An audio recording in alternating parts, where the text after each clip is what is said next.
up, ladies and gentlemen? We're back again. It's been a while.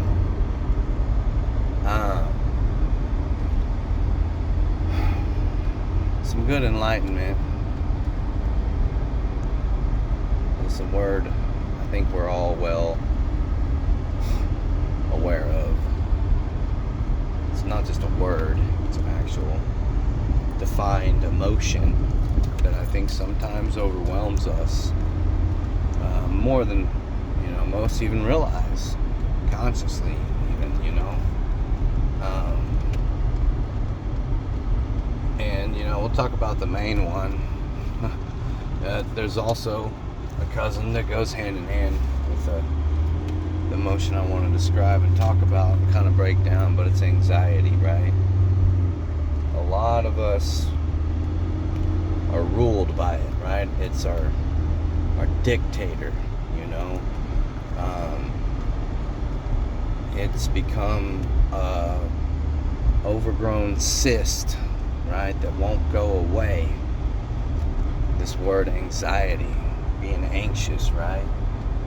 And I think that has a lot of reason behind the fact that most people tend to rush every decision off of urgency, right? If anyone knows what that word, right? Urgency, impulse, instead of actually taking a step back, clearing your conscious, getting that smooth process of thinking back into your neurons and all that inside of your brain, right?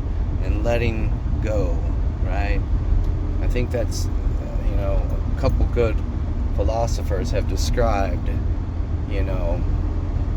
anxiety as a way of, and it makes perfect sense, but they've described it as anxiety is now one of the emotions that's been inside the human mind and not been really taught on how to properly control.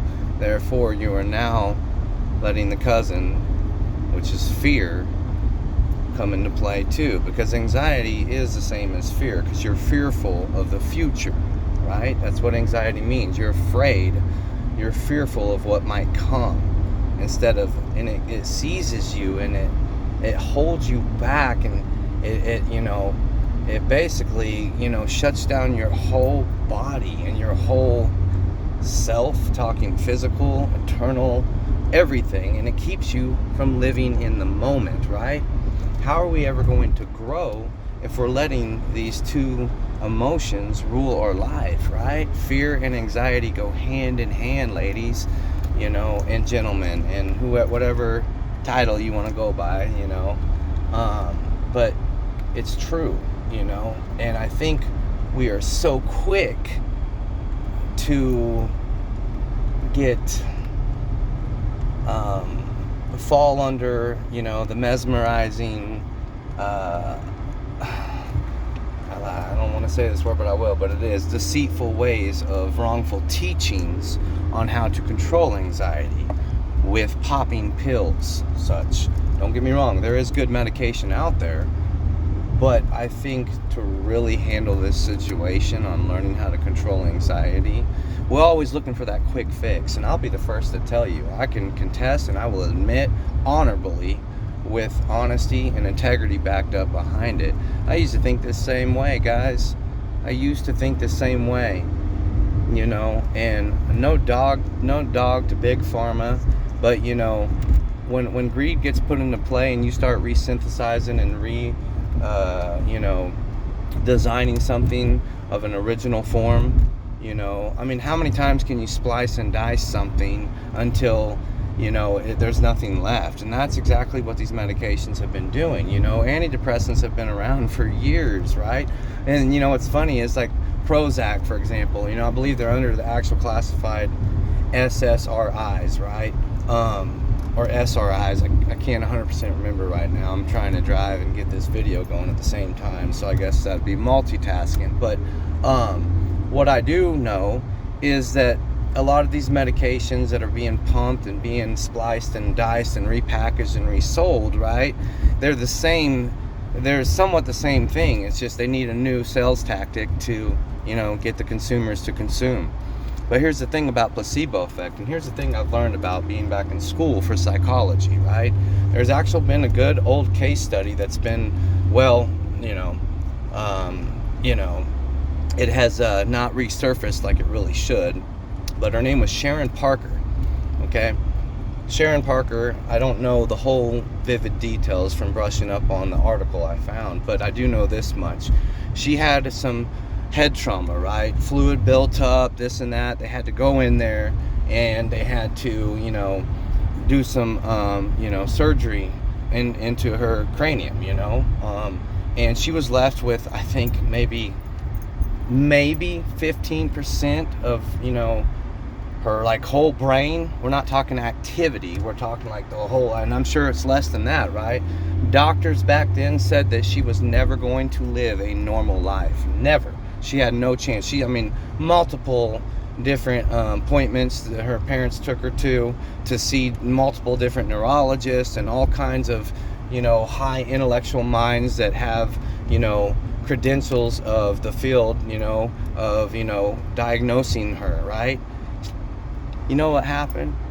Not only did she prove the world wrong, but her brain rewired itself, right? This is very true, and I'm sure doctors will even back this up, as well as nurses and any other type of physicians. But her brain was able to rewire itself, and she was able to go on and live a normal, healthy life. And on top of that, graduated nursing school, okay? Graduated nursing school. Now, this amazing case study that was, obviously, it's I'm sure a lot of people haven't heard of her. Look her up, Sharon Parker. I believe it was in the 70s or something like that. It was it's Shannon Parker or Sharon. I think it's Sharon, but that's besides the point. What I'm trying to get you guys to understand is we have the capability and the power inside of us to harness, and not only harness, but learn to control and rewire ourselves as we see fit, okay? So I see a lot of people, especially young mindsets, a lot of people young, and they're just so fearful of the constant future, this and that. They're what they're doing is they're taking the experience of not even getting to they're taking it out and not even getting to experience a flourishing moment. Therefore, they're not even able to live in the moment because they're always letting fear and anxiety flood their body, right? And then I also have been observant and listening with a good ear of hearing, multiple different people and stuff and different environments, and running the variables and then understanding that it's true. What I hear after that, usually 9 times out of 10, it's this catchphrase right here. I just wish my refills, my prescriptions would get refilled. I'm out of my antipsychotic meds. I'm out of my Adderall. I'm out of this. I'm out of that.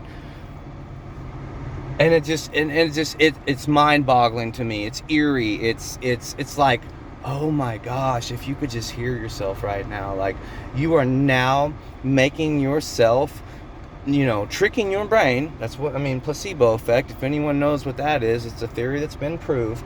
Placebo effect. You're now tricking your brain, making yourself believe that you are not healthy unless you have this and type of pill. And I know there's different levels. I'm well inclined. There are different levels. Like I said, I'm back in school going from a master's of psychology, and I'm not being boastful or anything. I like I always say, I claim to be a master at nothing but a student of everything, because I have the open mind of wanting to learn. You know what I mean? I don't ever claim to be a master at anything, but a student of everything, because I'm constantly wanting to learn.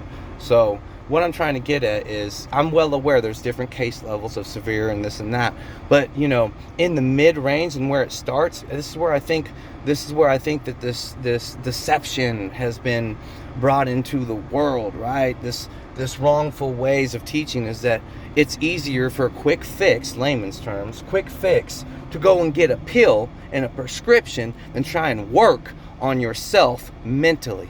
Because half the time, well, more than half, I think all of us deep down inside could really admit we are scared to go back inside of here and battle and face the problems by ourselves.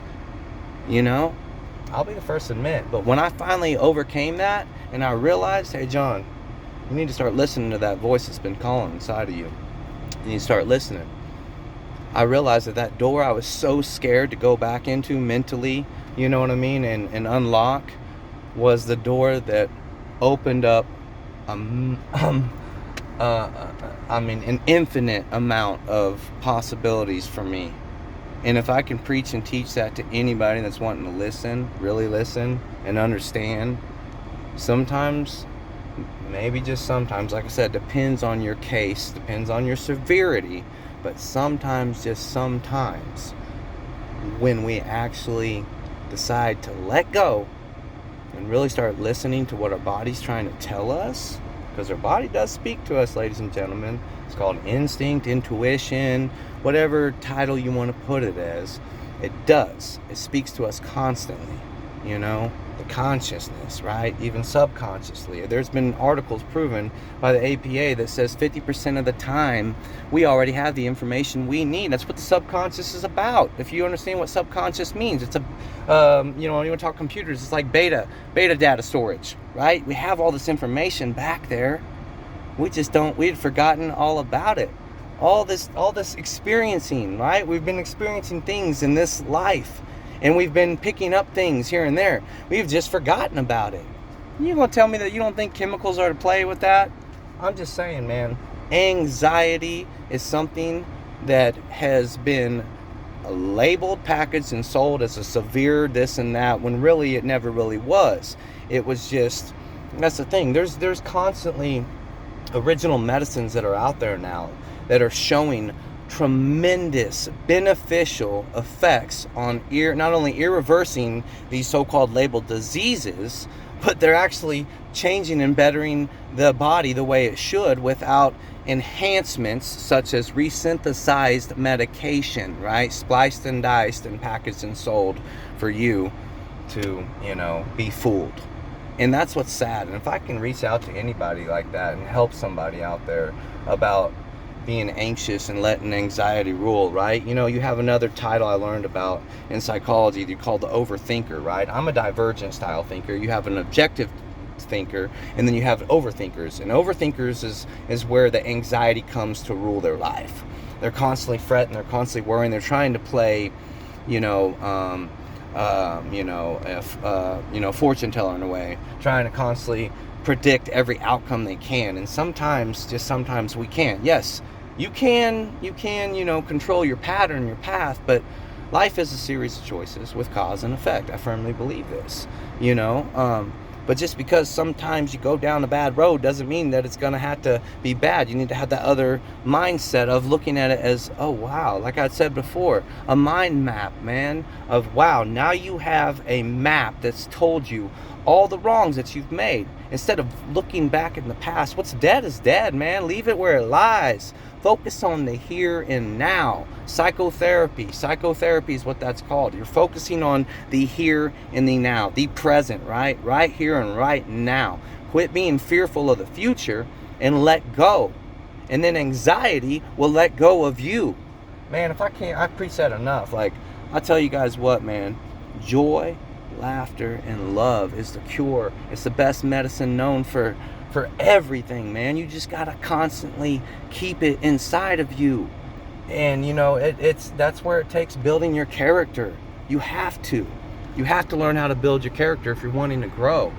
I hear so many people come up with so many excuses daily of reasons and whys their life is this way and this and that. But you know what I don't ever hear is a way to problem solve and come up with a solution. Let's stop making excuses and let's start finding solutions, guys. I mean, oh my gosh, the old term is still the old term, but excuses are like assholes. Everyone has one. Everyone has problems. The reason why you haven't fixed a problem is because you haven't had the capability to really try and get into your mental state and master your mind and find a solution, because there is one.